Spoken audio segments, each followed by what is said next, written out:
Vote 4 जून के गिनाई जाई, बुधिया हेराई जाई मोदी जी।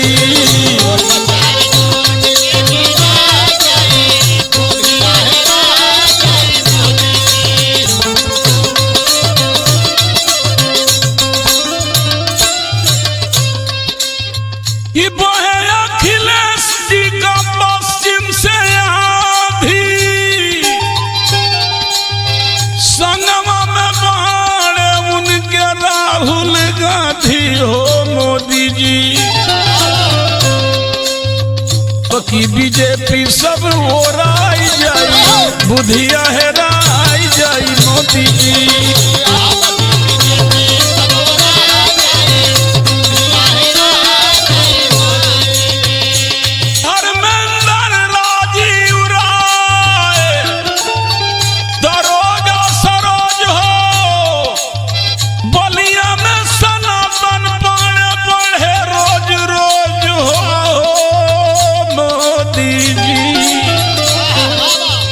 साफ साफ अब की फरियाद जाई, बुधिया हेराई जाई मोदी जी।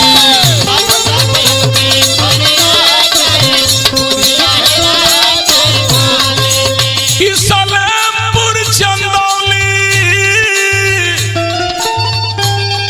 गांव में समाजवादी गीत हो,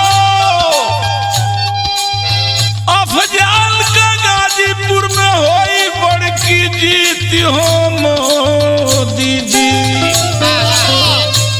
आज जौनपुर में बाबू सिंह कुशवाहा के पगड़ी बनाई जाई, बुधिया हेराई जाई मोदी जी।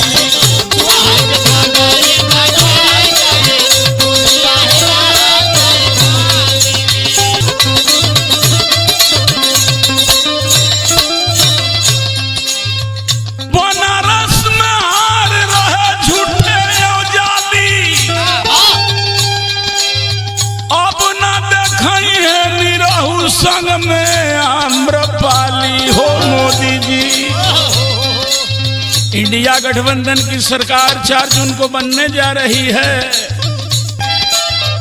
मोदी शाह जेल में ठूसाई जाई, बुधिया हेराई जाई मोदी जी।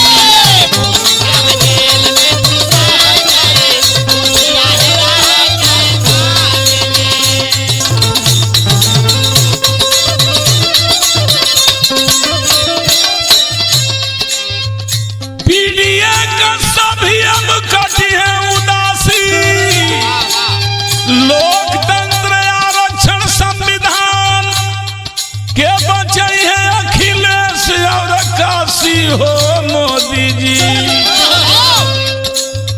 बटन अब साइकिल पर दबाई जाई, बुधिया हेराई जाई मोदी जी।